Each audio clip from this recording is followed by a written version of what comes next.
Assalamualaikum warahmatullahi wabarakatuh. Waalaikumsalam warahmatullahi wabarakatuh. Bismillahirrahmanirrahim. Alhamdulillahi rabbil alamin. Wassalatu wassalamu ala ashrafil anbiya'i wal mursalin. Sayyidina wa maulana Muhammadin wa ala alihi wa ashabihil mujahidin at-tahirin. Amma ba'du, subhanaka la ilma lana illa ma 'allamtana innaka antal alimul hakim. La haula wa la quwwata illa billahil aliyyil azim. Saudara-saudara kaum muslimin, terutama adik-adik para remaja dan pemuda yang saya cintai.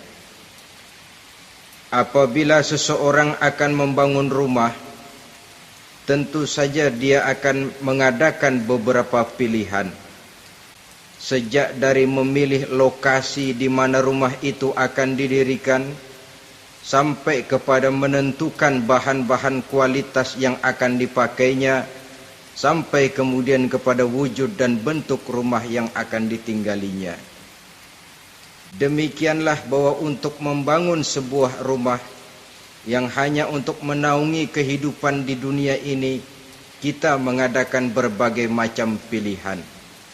Apalagi kalau kita akan membangun sebuah rumah tangga yang kita harapkan tidak hanya akan menaungi kehidupan di dunia ini, tidak hanya untuk kepentingan kita saja, tetapi juga untuk kepentingan anak cucu kita di belakang hari, termasuk sampai kepada hari akhirat nanti.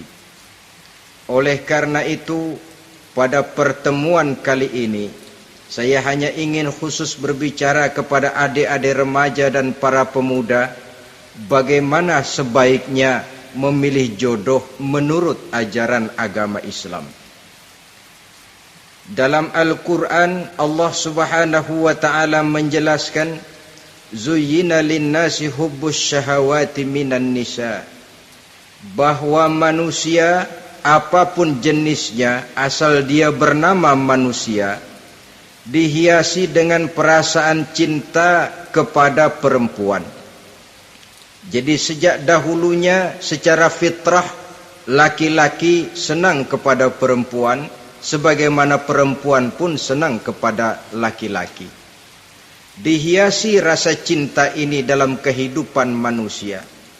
Dan oleh karena adanya rasa cinta, berkembanglah segala macam persoalan. Sehingga seorang ahli cinta pernah berkata, cinta adalah 5 huruf yang membuat persoalan tidak akan pernah selesai. 5 huruf yang membuat persoalan tidak akan pernah selesai-selesai. Tetapi dalam kehidupan sehari-hari sering kita saksikan bahwa cinta ini bisa mendorong, memberikan motivasi yang baik, dan cinta ini pun bisa juga memberikan dorongan yang tidak baik. Oleh karenanya, apabila cinta itu ibarat setetes embun yang jatuh di bumi yang subur, akan tumbuhlah di atasnya aneka ragam bunga-bungaan yang harum semerbak, indah mewangi, sedap dipandang orang, menebarkan rasa aman, damai, sentosa, dan begitu selanjutnya. Tapi jika cinta itu jatuh di hati yang gersang dan tandus, tidak ada yang akan dapat tumbuh di sana selain sirih memanjat batu, kuning daunnya, lemah gagangnya, maka cinta yang semacam itu tidak akan memberikan dorongan positif kepada seseorang di dalam kehidupannya. Maka lebih dahulu kita akan membicarakan cinta dalam artian yang positif ini, untuk nanti sampai kepada perempuan yang bagaimana yang harus kita cintai, atau laki-laki yang bagaimana yang harus dicintai oleh seorang perempuan. Saudara hadirin yang saya hormati, cinta dalam artian yang positif, pertama, dia selalu mendatangkan keindahan.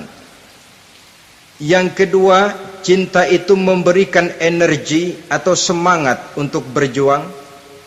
Dan yang ketiga, cinta itu selalu membawa resiko dalam bentuk pengorbanan. Maka cinta yang positif pertama melahirkan keindahan. Disinilah orang memerlukan filter atau saringan. Sebab keindahan yang didasarkan karena cinta itu merupakan satu keindahan yang relatif saja. Boleh jadi karena indah orang jadi cinta, boleh juga jadi karena cinta segala sesuatu terasa jadi indah. Namun bagaimanapun juga, kalau hati sudah diliputi oleh rasa cinta, segalanya akan terasa menjadi indah. Cinta itu adalah keindahan. Yang kedua, cinta itu energi, melahirkan dorongan dan semangat. Yang lemah bisa menjadi kuat, yang takut bisa menjadi berani, yang jauh jadi terasa dekat. Itu semua karena dorongan cinta. Dan dari energi ini lahirlah yang ketiga, bahwa cinta adalah pengorbanan. Sehingga orang berkata, berani bercinta artinya harus berani berkorban. Takut berkorban, jangan bercinta. Kalau cinta ini kita salurkan kepada nilai-nilai agama umpamanya, yang pertama, cinta mendatangkan keindahan. Kita cinta kepada agama, maka apapun yang diperintahkan oleh agama akan terasa menjadi indah. Solat akan terasa menjadi indah, puasa terasa menjadi indah, zakat terasa menjadi indah, jihad pun akan terasa menjadi indah. Persis kalau kita cinta kepada seorang gadis. Jika kita cinta kepada seorang gadis, apanya saja akan kelihatan menjadi indah. Jalannya terasa indah, lenggang-lenggoknya terasa indah, suaranya merdu padahal cemprengnya bukan main. Seluruhnya akan mendatangkan keindahan karena dasarnya sudah cinta. Cinta membawa kepada keindahan. Yang kedua, cinta itu melahirkan energi. Orang yang cinta kepada agama akan lahir tenaga dan semangatnya melaksanakan ibadah, melaksanakan puasa, melaksanakan zakat, melaksanakan solat, melaksanakan haji, bahkan melaksanakan jihad sekalipun. Cinta selamanya menimbulkan energi dan semangat. Sama saja dengan kita apabila jatuh cinta kepada seorang gadis, walaupun rumahnya jauh, katanya, gunung pun akan kudaki, lautan pun kuseberangi. Untuk apa itu? Untuk menemui apa yang kita cintai. Cinta selamanya melahirkan energi. Capek tidak terasa, lelah tidak terasa, semuanya tertutup oleh keindahan yang bernama cinta. Lalu yang ketiga, cinta membawa pengorbanan. Apabila kita cinta kepada agama, maka pengorbanan terhadap apapun yang diminta oleh agama, baik itu pengorbanan waktu, tenaga, pikiran, harta, bahkan pengorbanan nyawa sekalipun, kita tidak akan berat melaksanakannya karena cinta kita kepada agama yang kita anut ini. Demikian juga cinta kita kepada seorang perempuan akan membuat kita rela berkorban. Apapun yang dia minta, jangankan kita tidak mampu, kita tidak mampu sekalipun, kita masih berusaha untuk mampu guna memenuhi tuntutan si buah hati belahan jantung. Kadang-kadang malam minggu si doi ngajak nonton. Umpamanya duit tidak ada, gajian belum, kerja enggak. Timbullah inisiatif, entah sepatu kita jual ke tukang loa, entah celana mampir dulu ke tempat lain. Yang penting kita berkorban untuk memenuhi permintaan si buah hati belahan jantung. Ketika itu pengorbanan sudah tidak kita rasakan lagi. Bahkan pengorbanan yang paling pedih sekalipun, dalam gurau, dalam bercanda misalnya, dicubit kita oleh kekasih kita, pedih bukan main, terkelupas kulit, mengalir darah, bukan nangis, nyengir. malah kadang-kadang minta tambah dicubit lagi. Itulah romantikanya cinta, sanggup membuat orang berkorban, melahirkan energi dan semangat, menambah keindahan dalam kehidupan, sepanjang dia dalam artian yang positif. Kalau demikian masalahnya, di dunia yang penuh dengan perbenturan nilai sekarang ini, orang sering salah jalan bagaimana memilih jodoh untuk membangun rumah tangga yang bahagia. Jangan lupa bahwa membangun rumah tangga ini bukan hanya untuk 1-2 bulan, bukan hanya untuk 1-2 tahun, bahkan bukan cuma untuk kehidupan dunia, lebih daripada itu pun untuk menunjang kebahagiaan di akhirat. Oleh karenanya, memilih jodoh bukan satu hal yang mudah, bukan satu hal yang bisa dilaksanakan sambil lalu, tetapi memerlukan penelitian, memerlukan pengamatan yang mendalam. Apa petunjuk agama tentang itu? Dengan kata lain, bagaimana seharusnya seseorang memilih jodoh dalam kehidupannya? Ini tentu saja sumbangan moral buat adik-adik remaja dan para pemuda yang lagi kebingungan memilih jodoh, atau barangkali buat bapak-bapak yang kepengen nambah lagi.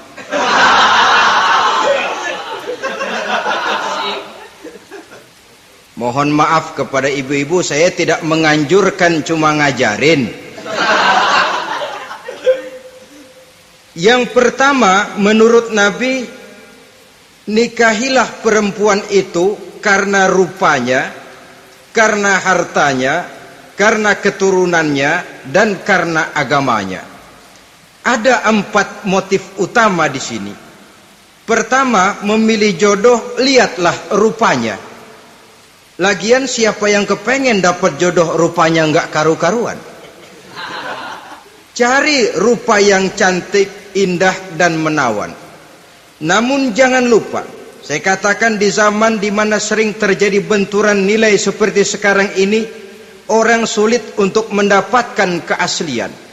Di mana teknologi sudah sedemikian canggih, di mana ilmu kedokteran sudah sedemikian maju, maka berbagai macam rupa bisa dibentuk dengan apa yang dinamakan operasi plastik misalnya. Yang pesek bisa dibikin mancung, kuping yang kelebaran bisa dibikin sedang, pipi yang kembung sebelah bisa dibikin rata, janggut yang tidak menarik bisa dibikin bak lebah bergantung katanya. Oleh karena itu, kalau pilihan hanya tertuju kepada rupa yang cantik saja semata-mata, kita sudah melakukan satu kesalahan yang sangat besar. Sebab apa? Diperingatkan oleh Nabi melalui hadis Ibnu Majah, Bazar dan Baihaqi dari Ibnu Umar. Janganlah kamu kawini seorang perempuan karena kecantikannya, sebab kecantikan boleh jadi akan mencelakakan. Jangan juga kamu kawini perempuan karena hartanya, sebab kekayaan biasanya akan mendatangkan kesombongan. Tetapi kawinilah karena agama dan akhlaknya, karena itulah yang akan membawa kepada kebahagiaan. Saudara-saudara kaum muslimin, terutama adik-adik remaja dan para pemuda, dikala usia puber, apalagi mata baru terbuka, awal balik namanya, remaja sering kehilangan filter. Pokoknya asal ngelihat rupa yang sudah lemot, denok, geboy, pikiran pun hanyut, malam terkenang, siang terbayang, tidur tak nyenyak, makan tak enak katanya, selalu terbayang wajah si doi. Dikala itu orang kehilangan pertimbangan bahwa rupa yang cantik kadang-kadang sering menipu. Diriwayatkan oleh Imam Ibnu Abbas, satu hari ketika sedang kumpul dengan para sahabat, lewatlah orang dengan potongan potongan orang kaya. Kelihatan kan, orang kaya sama orang miskin jalannya aja lain kan. Jalannya saja, jangan gaya hidupnya, jalannya saja lain. Lewat dia, Rasul bertanya kepada seorang sahabat, menurut pendapatmu bagaimana orang yang lewat itu? Kata sahabat, oh, yang lewat ini ya Rasul, kalau dia meminang perempuan pasti diterima. Kalau dia menolong orang pasti berhasil. Kalau dia ngomong pasti didengerin. Kenapa? Orang kaya. Orang kaya ya Rasul. Kalau dia minang, perempuan mana yang kagak bisa menerima kalau dipinang oleh orang kaya? Biar mukanya udah belipet kayak dompet tanggung bulan. Kalau memang duitnya banyak, nggak kelihatan tuh muka yang belipet, yang kelihatan duit. Kalau dia nolong orang, pasti berhasil apa yang dia tolong itu.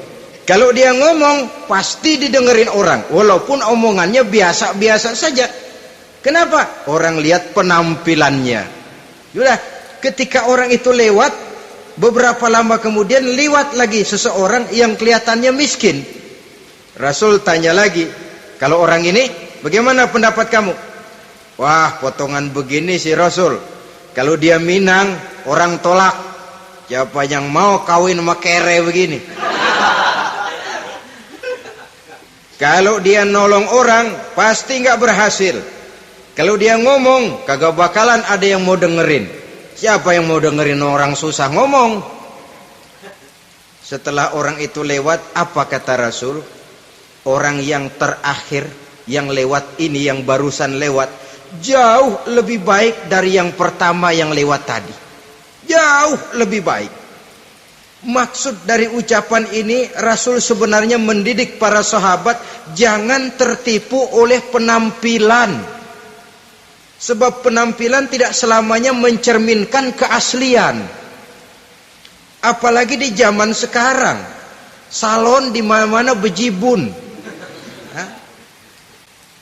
Alis mata bisa dibikin, pipi bisa dicat. Yang pinggir kuning, yang tengah merah, di sebelah merah ada yang kehitam-hitaman, persis orang kepentok tiang listrik.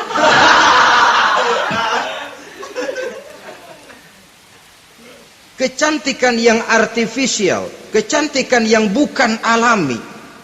Karena itu silakan saja cari yang cantik, tapi jangan terpaku sampai di situ.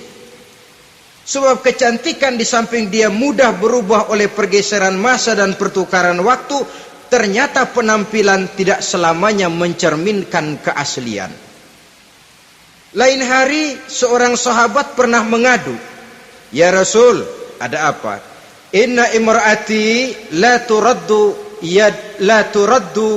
yadul lamis." Ya Rasul, istri saya tidak pernah menolak tangan orang laki yang menjamahnya, mengajak salaman kepadanya. Apa jawab Rasul? Ceraiin aja. Tapi hati saya berat ya Rasul, saya cinta betul sama dia. Ya kalau hatimu berat, jaga dia baik-baik. Nah, dari riwayat ringkas ini kita ambil satu perbandingan. Memang punya istri berwajah cantik itu kadang-kadang si malakama kalau imannya tidak kuat. Si malakama. Kita diemin aja, binal, makan hati, nggak aman, nggak tentram. Jangan-jangan saya berangkat ke kantor, dia ngompreng. Buah si malakama, seperti orang tadi, ya Rasul. Istri saya kelihatannya sebenarnya tidak negatif maksudnya ini, cuma bersalaman tapi terlalu ngobrol. La turaddu yadul lamis, tidak pernah menolak orang yang ngajak salaman. Ya sekedar salaman. Tapi kan awalnya dari salaman.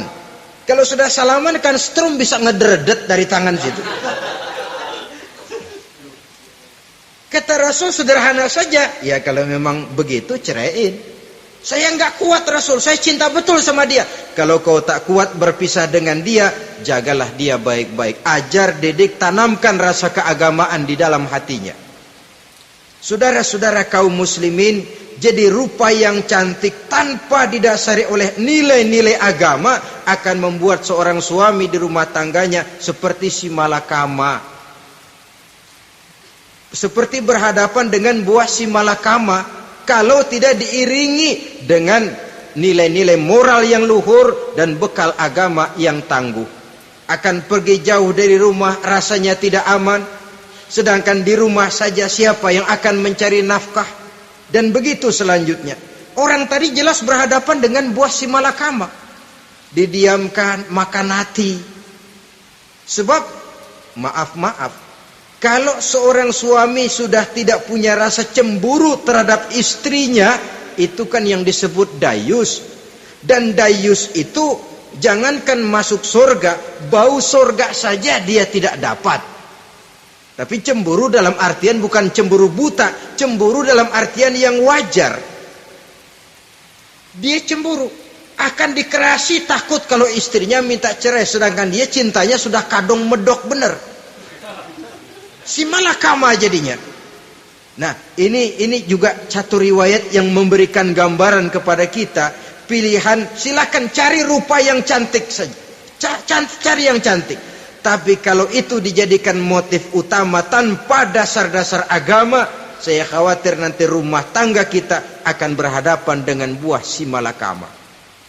Jadi adik-adik remaja, usaha, ikhtiar, cari yang cantik, yang kira-kira nggak membosenin, supaya kita betah tinggal di rumah, supaya kita merasa ada tempat berbagi rasa, ada tempat kita bernaung. Sebab kalau nyari bini sebini-bininya mah, ya jodoh di tangan Tuhan, kagak usah nyari juga ntar datang diri umpamanya. Iya, kalau yang datang peot. Orang harus berusaha, walaupun pada akhirnya jodoh toh memang ditentukan Allah. Kan 3 hal yang kita tidak bisa menentukan itu katanya. Maut, rezeki, jodoh. Itu yang masuk mysterious problem. Problem yang misterius. Maut, misterius. Kapan kita mati, kita sendiri tidak tahu. Tahun depan, 50 tahun lagi, 100 tahun lagi, tidak pernah seorang pun diberitahu. Tapi yang pasti dia bakal datang. Kapan dan di mananya, kita tidak tahu. Bisa di rumah, bisa di masjid, ya alhamdulillah. Bisa di majelis taklim, syukur. Bisa di medan perang membela agama, bagus. Pasti dia akan datang. Maut, mysterious problem, sesuatu yang kita tidak tahu kapan datangnya. Rezeki, gitu juga. Sehingga orang sering bilang, rezeki katanya kayak bayangan. Kita uber-uber, dia lari. Kita diam, dia mah diam. Setengah mati kita uber-uber. Emang ukuran segitu, segitu aja. Begitu kita nggak ngapa-ngapain, datang yang bawain rezeki. Namanya rezeki itu mysterious problem.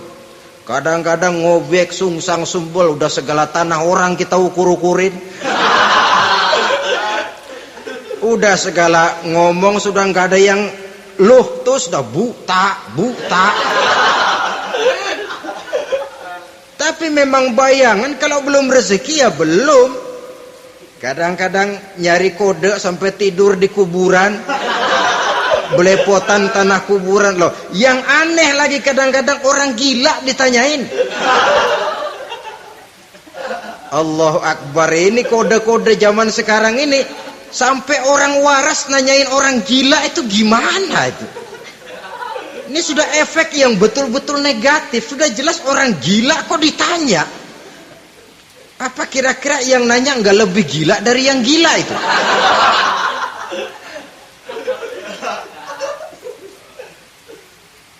Saudara-saudara kaum muslimin, terutama adik-adik remaja dan para pemuda, jadi silakan saja cari rupa yang cantik, karena dia akan jadi tautan hati, buah hati, belahan jantung, tempat kita berbagi rasa, tempat kita pulang dan tinggal di rumah tangga kita. Tapi hendaknya kecantikan rupa itu diiringi juga dengan kecantikan budi. Karena itu cari rupa yang cantik. Ini pilihan utama. Yang kedua, kata Nabi, harta, cari yang kaya. Tetapi jangan lupa, jangan dijadikan pilihan utama. Karena kekayaan sering mendatangkan kesombongan. Apalagi kalau seorang pemuda mendapat istri orang kaya. hidupnya dimodali oleh istrinya, maka biasanya wibawanya sebagai seorang suami akan hilang. Akhirnya komando di tangan istri. Dikala itulah suami tidak lebih daripada prajurit yang taat kepada komando istrinya. Padahal menurut konsep Quran, ar-rijalu qawwamuna 'alan nisa, laki-laki diciptakan sebagai pembimbing bagi perempuan. Kalau nanti suatu saat terjadi benturan, sedangkan modal diberikan oleh istri, terjadilah pengungkitan. Kata istrinya apa? Lu jangan bertingkah, lu kan kawin sama gue, modal lu kolor doang.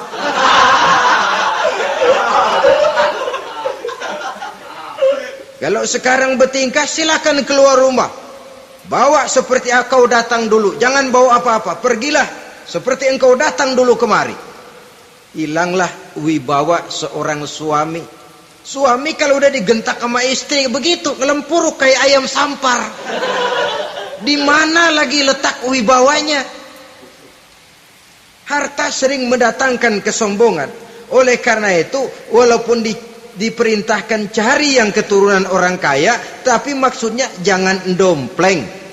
Sebab kepribadian seorang suami akan ditentukan oleh sifatnya sendiri.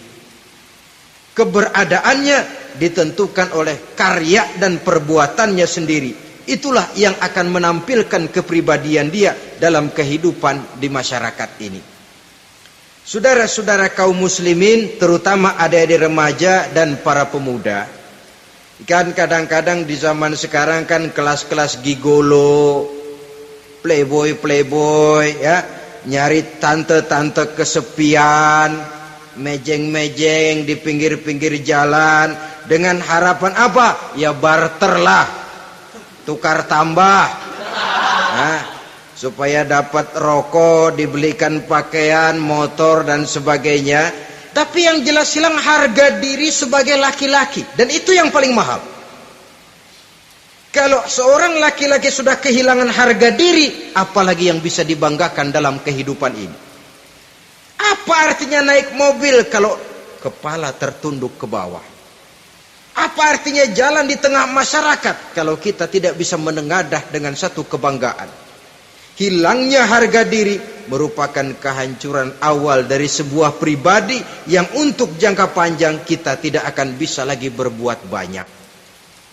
Tanpa harta orang memang sulit untuk bahagia, tapi harta semata-mata bukan merupakan jaminan bahwa orang lantas akan bahagia. Saya barangkali harus berkata, banyak orang miskin yang kaya, tapi tidak sedikit orang kaya yang miskin. Saya ulangi ini, banyak orang miskin yang kaya, tetapi tidak sedikit orang kaya yang miskin. Nah, bagaimana pengertiannya? Orang miskin yang kaya, materinya sederhana, peralatan rumah tangganya sederhana, tapi hatinya kaya. Oleh karena hatinya kaya, jiwanya lapang. Sebaliknya, orang kaya yang miskin, di tengah kelimpahan materi yang berlimpah, segalanya serba ada, hatinya yang miskin. Kelimpahan materi tidak akan sanggup mengobati kemiskinan hatinya. Sehingga di tengah kehidupan yang serba ada, dia masih merasa kurang, maka dia tidak pernah cukup. Di tengah kemilauan dan gemerlapan serta glamornya rumah mewah, dia merasa hidup di tengah gurun pasir yang gersang dan tandus. Karena itu, biarlah miskin harta tapi kaya budi, daripada kaya harta tapi miskin budi. Lebih utama lagi kaya harta, kaya budi. Itu idealnya. Dasar pilihan ketiga sesudah rupa dan harta menurut Nabi, keluarga. Faktor keturunan sangat menentukan. Pepatah mengatakan buah apel akan jatuh tidak terlalu jauh dari pohonnya. Biasanya kalau bapak kalong, anak kampret. bapak nyolong, anak nyopet. Itu fotokopi. Saudara-saudara, sungguh pun demikian, faktor keluarga bukan merupakan yang paling dominan, karena segalanya memang bergantung kepada hidayah dari Allah Subhanahu wa ta'ala. Kalau hidayah datang, bisa saja anak maling bisa jadi kiai. Kalau hidayah datang, bisa saja anak nabi malah ikut bersama orang-orang kafir. Pada akhirnya orang mau besar atau tidak bukan dengan jalan menyempeng kepada keturunan orang lain, tapi ditentukan oleh kepribadian dirinya sendiri. Tidak bisa kita menjadi besar dengan menyebut kebesaran orang lain. Itu sebabnya dicontohkan oleh Imam Ali pada saat beliau berkata, "Laisal fata may yaqulu kana abi, walakinnal fata may yaquluha anadha." Anak muda yang gentleman adalah anak muda yang berani berkata, "Inilah saya." Bukan anak muda yang membanggakan leluhurnya. Ini kan zaman sekarang ini lagi ngetop-ngetopnya lagu-lagu cengeng katanya. Sebenarnya menurut saya bukan cuma lagu cengeng yang jadi masalah. Lagu cengeng cuma satu efek dari sikap yang lebih utama dari itu, yaitu mental cengeng. Kalau mental sudah cengeng, apapun yang kita lakukan akan jadi cengeng. Tidak cuma lagu, kebudayaan yang lahir akan kebudayaan cengeng. Jadi pengusaha cengeng. Jadi pejabat cengeng. Jadi kiai cengeng. Kenapa? Mental cengeng. Di antara mental cengeng itu apa? Mengandalkan fasilitas atasan. Kalau tidak ada fasilitas dari atas, lantas tidak bisa berbuat apa-apa, cengeng. Menjadi besar bukan karena karier pribadi, tapi karena nasib katrolan. Itu pun termasuk mental cengeng. Sedikit gagal, bagaimana sedikit jalan buntu, babe. Sedikit deadlock, babe. Lu ngapain babe lu melulu? Saudara hadirin yang saya hormati, jadi lebih penting dari sekedar lagu-lagu cengeng, saya malah lebih suka bicara mental cengeng ini. Mental yang cepat putus asa. Mental yang tidak mau mengeluarkan usaha maksimal. Mental yang hanya mengandalkan fasilitas. Sedangkan pribadinya tidak lebih daripada pribadi sumuhun dawu, pribadi kulon nuwun, pribadi kumaha juragan wae, pribadi oke bos, pribadi asal bapak senang. Bukankah itu semua merupakan cermin dari mental-mental yang cengeng, yang untuk jangka panjang tidak akan pernah menguntungkan daripada pembangunan bangsa dan negara yang kita cintai ini. Seseorang mau besar atau tidak bukan dengan jalan menyempeng kepada kebesaran orang lain. Bahkan Syauqi dalam sebait syairnya yang lebih tegas mengatakan, wa syarrun nasi zu khumulin iza fakhartahum zakarul jaduda wa syarrun nasi wa khairun nasi zu syarafin qadimin aqama li nafsihi syarafan jadida. Generasi yang paling jelek adalah generasi pemalas. Kalau kelihatan orang lain lebih hebat dari dia, disebut-sebutnya kebesaran nenek moyangnya. Dia sendiri nggak punya prestasi apa-apa. Kerjanya cuma ngandeli babe. Kerjanya cuma menggelayuti fasilitas orang tuanya. Tanpa itu dia tidak akan punya nilai dan harga sama sekali. Ini generasi paling jelek. Kalau orang lain kelihatan lebih hebat, dia sebut nenek moyangnya. Lo sih belum apa-apa lo, baru kopral lo. Engkong gua no, komandan Hansip. Engkongnya yang disebutin. Dia sendiri tidak punya prestasi apa-apa. Jadi silahkan saja cari gadis dari keturunan keluarga yang baik-baik. Tapi jangan jadikan tendensi utama, jangan dengan niat untuk menyempeng kepada kebesarannya. Tapi paling tidak dengan niat agar mudah-mudahan dari benih yang baik ini akan lahir keturunan-keturunan yang baik pada akhirnya nanti. Itu yang kita harapkan. Bukan lalu dengan pertimbangan, weh, mertua gue bos nih, kali aja begitu gue kawin dia mampus. Ini semua warisan kan jatuh kemari semua. Kalau itu niatnya sudah jelas salah. Kita mencari perempuan dengan keturunan-keturunan yang baik dengan berharap agar anak-anak kita nanti yang akan merupakan benih cucunya akan melahirkan kebaikan-kebaikan seperti leluhurnya dulu. Saudara, pilihan yang keempat kata Nabi, agama. Ini yang paling inti. Kenapa? Agama itu motivasinya moral. Di sini segalanya ditentukan. Rupa yang baik, harta yang banyak, keluarga yang luhur. Kalau sudah dilandasi oleh agama yang rapuh, bahkan tidak beragama sama sekali, ketiga hal di atas tadi hanya akan mendatangkan malapetaka. Sekarang kan kita tertipu oleh penampilan, padahal penampilan belum tentu kenyataan. Di jalan-jalan kita akan lebih terpesona melihat gadis pakai miniskirt di atas lutut ketimbang kita melihat gadis-gadis yang pakai jilbab. Kalau sudah pakai jilbab keliwat, yang usil banyak banget, bau sorga nih. Bau sorga katanya. Tapi kalau sudah yang pakai miniskirt itu yang lewat, itu dari ujung ke ujung mata kagak mau kedip. Laler nemplok di mata kagak dirasain. Kita terpesona oleh penampilan zahir, padahal penampilan belum tentu memantulkan hal yang sebenarnya. Tapi memang itulah watak manusia. Watak manusia, saya katakan manusia tanpa kecuali. Tetapi bergantung kepada pemikiran jangka pendek atau jangka panjang.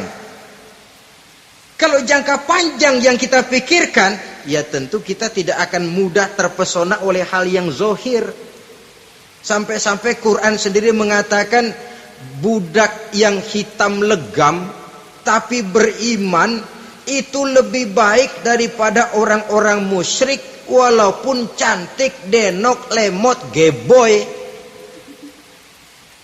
Ada lagi nggak bahasa yang lebih dari itu?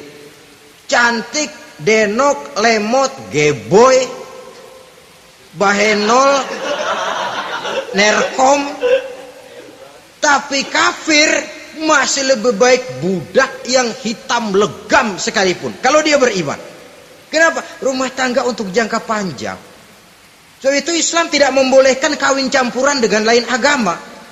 Walaupun ada ayat yang mengatakan boleh kawin dengan ahlul kitab. Tapi sebagian mufassir menjelaskan bolehnya kawin dengan ahlul kitab itu dalam kondisi darurat.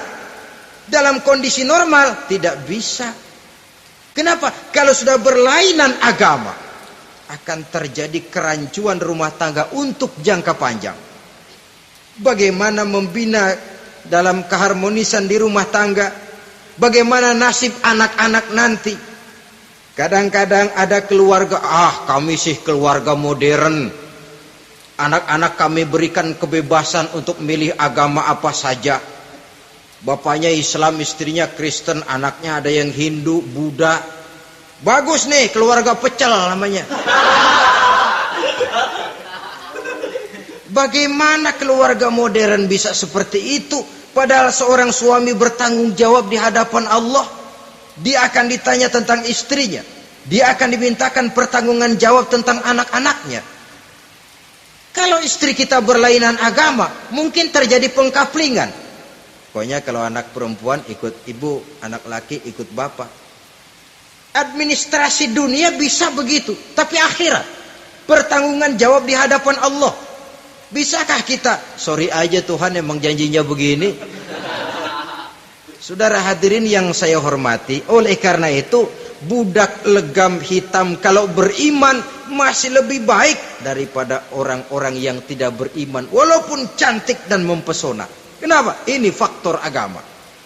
Ya buat 1-2 bulan bisa terwujud rumah tangga yang tentram. 2-3 tahun mungkin masih bisa bertahan, tapi sampai kapan? Sampai kapan itu akan terwujud? Pada akhirnya akan muncullah dilema yang akan sulit buat diatasi. Oleh karenanya motif agama dijadikan stres oleh Nabi. Fasfar bizatiddin taribat yadak. Pilih agama sebagai titik sentral, sebagai pilihan utama. Kalau agamanya kuat, walaupun rupanya sederhana, tapi karena nilai agamanya kuat, dia bisa menyenangkan hati suaminya. Dia bersolek untuk kepentingan suaminya. Dia taat kepada suaminya. Harta, dia anak orang kaya untuk membantu perjuangan suaminya. Tapi kalau tidak ada modal agama, rupa yang cantik bisa menyengsarakan suami. Apalagi kalau suami kere. Istrinya sudah cantik, kaya ataupun tidak kaya kadang-kadang. Udah, suaminya suruh ngempuk di rumah, bininya yang kerja. Ya kalau kerja mendingan kalau dikerjain itu.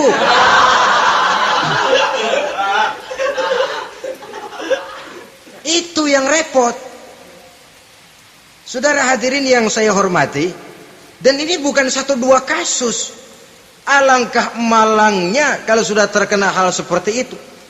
Akhirnya seperti pengaduan sahabat kepada Rasul tadi. Mau diceraiin, cinta saya udah medok benar Rasul. Enggak diceraiin, hati saya ngebet, pegel. Si malakama akhirnya.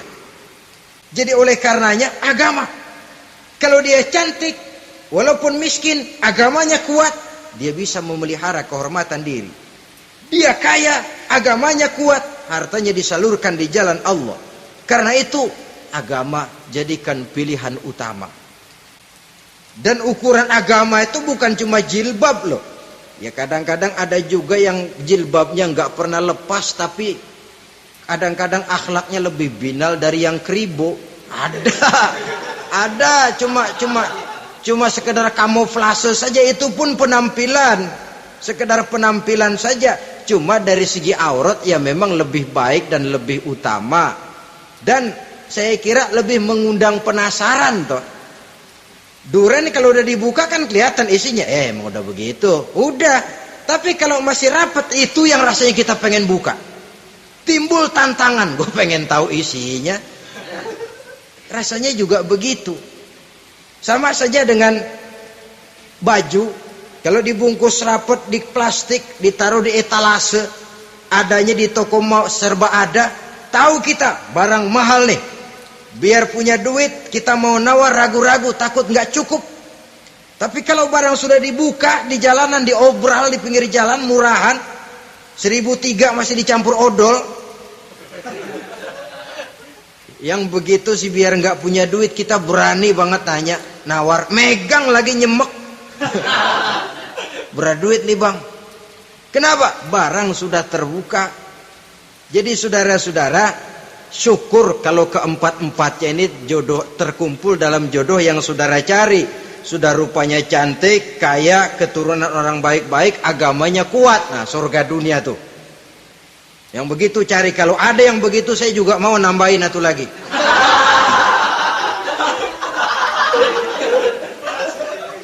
Tapi yang kumpul keempat-empatnya ini terus terang saja langka.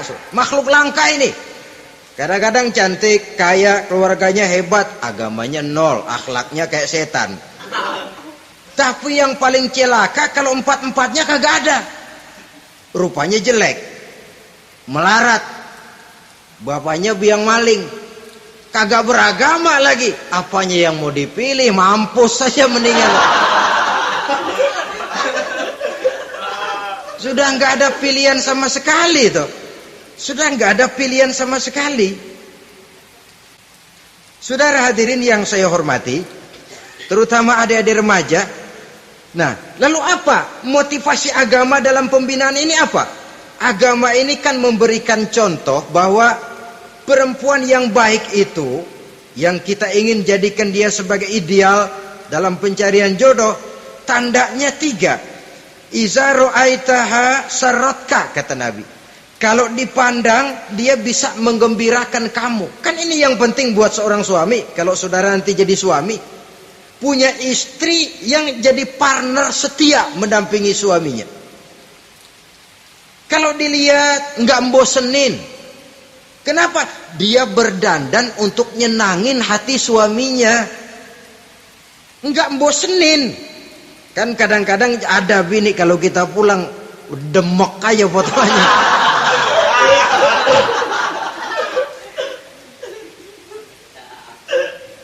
Ini yang bikin suami enggak betah di rumah ini kan yang begini. Adapun perempuan yang beragama, apabila dipandang oleh suaminya, dia pandai menyenangkan hati suaminya. Andai kata suaminya dalam kesulitan, dia tidak menambah beban kesulitan. Paling tidak dia bisa memberikan satu bantuan moral. Bantuan moral untuk mengurangi beban kesulitan daripada suaminya. Suami pulang dagang rugi, kata istrinya, romantika bang. Sekali-sekali lah, masa selamanya dagang mau untung. Besok siapa tahu untung lebih besar. Kan meringankan tuh. Kadang-kadang enggak, suami pulang dagang dari pasar panas, rugi. Sampai rumah bini pidato. Peletar-peletor. Lu dagang rugi, emang lu laki goblok.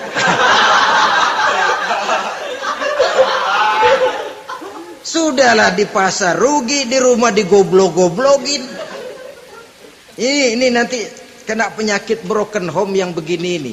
Padahal kesuksesan di kantor, kesuksesan di pasar, kesuksesan di medan tugas selalu dimulai dari kesuksesan dan ketenangan dari rumah tangga.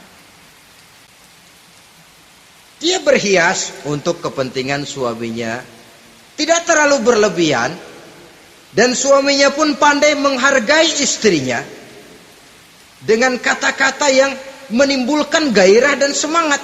Lihat istrinya bersorak, kamu makin cantik saja. Jangan juga kadang-kadang suami ketus. Ngelihat daksu pulang kantor, lihat suaminya, istrinya dandan rapi. Tumben lu mau bekasin apa? Mau bekasin katanya. Artinya apa ini? Pandai mengembirakan, bisa tenggang rasa, bisa berbagi rasa. Sehingga suami merasa ada tempat dia bertukar pikiran. Ada tempat dia membicarakan persoalan. Dialog dalam kehidupan berumah tangga itu sangat diperlukan. Iza ra'aitaha sarratka, kalau dipandang dia sanggup mengembirakan kamu. Dikasih uang 500 senyum, 5.000 pun ketawa. Menggembirakan. Dia bisa taruh kata hatinya kesel, tapi mulutnya senyum. Nah ini yang sulit ini. Senyum tapi kesel, kesel tapi senyum. Kadang-kadang istri itu kan kalau sudah kesel, suami pulang nggak bisa dia menyembunyikan kekesalannya. Dari jauh suami sudah lihat ini yang nyambut, ini bemo ini. Udah monyong serem. Saudara hadirin yang saya hormati, yang kedua, bila diperintah dia taat. Ini pengaruh agama. Sehingga Nabi mengatakan, "Lau amartu li ahadin ayyasjuda ila ghairiha, la amartul mar'ata litasjuda ila zawjiha likibari haqqihi 'alaiha." Andai kata saja boleh aku memerintahkan manusia untuk sujud kepada sesama manusia, pastilah aku perintahkan perempuan untuk sujud kepada suaminya. Kenapa? Karena besar hak suaminya kepada dirinya. Untung sujud kepada manusia tidak boleh. Andai kata boleh, perempuan disuruh sujud sama suaminya. Ini tidak perlu sampai sujud, cium tangan saja minta ridho suami. Kadang-kadang perempuan sekarang berat. Paling banter setahun sekali lebaran doang. Laki pulang sembahyang tubruk, cium tangan, minta redo, nangis segala macam. 3 hari habis lebaran, beras habis, monyong aja lagi.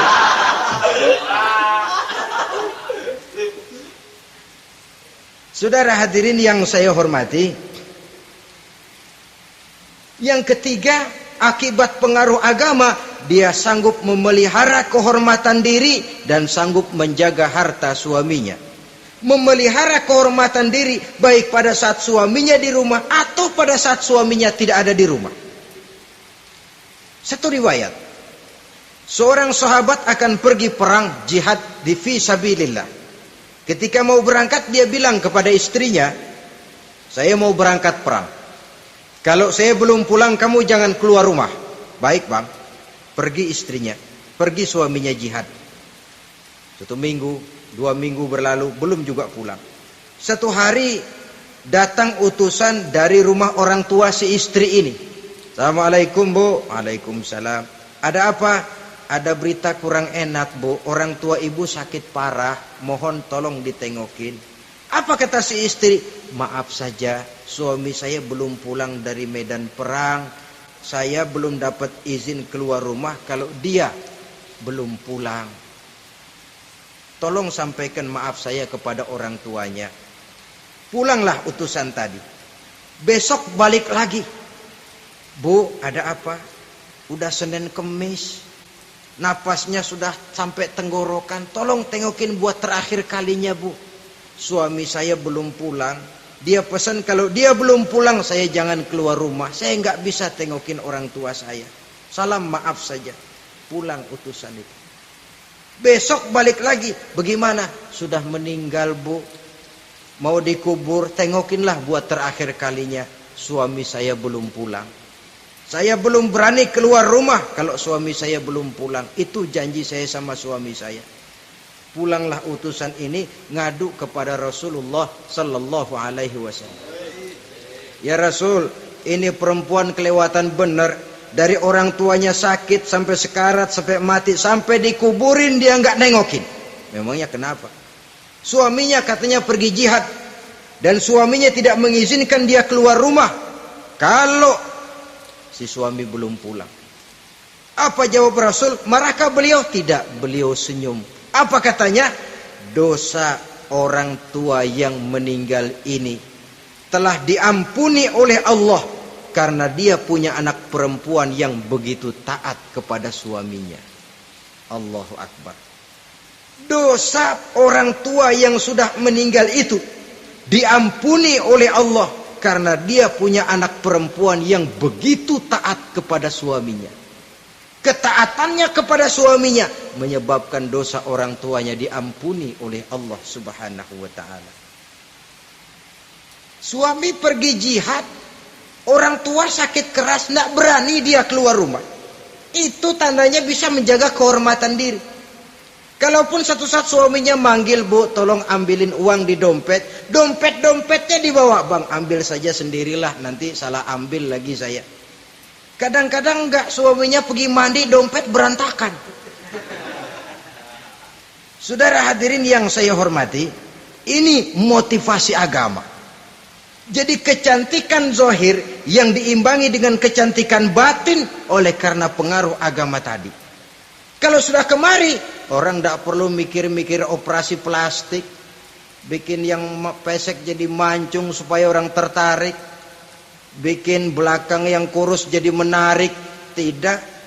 Orang tidak perlu lagi pakai susuk-susukan, dipasang di bibir supaya kalau senyum orang gempor, supaya kalau ngomong orang percaya, dipakai di kuping supaya macam-macam. Tidak perlu lagi pakai jampa-jampe, pelet-peletan supaya kalau diludahin orang ngikut. Enggak perlu lagi.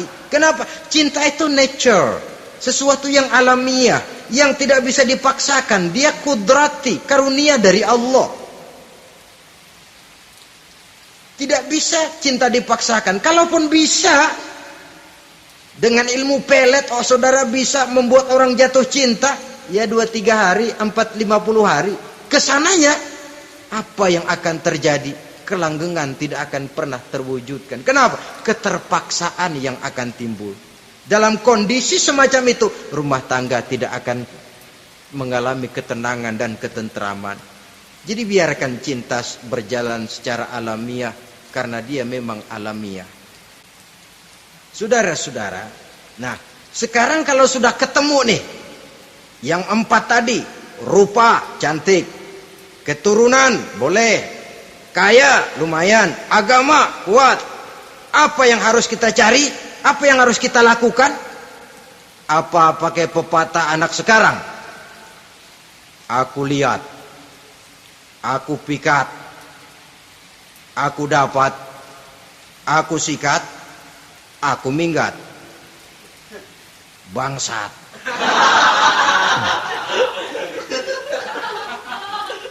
Itu kan ada moto cinta kilat begitu tuh. Cinta kilat katanya. Aku lihat, aku pikat, aku dapat, aku sikat, aku minggat. Bangsat.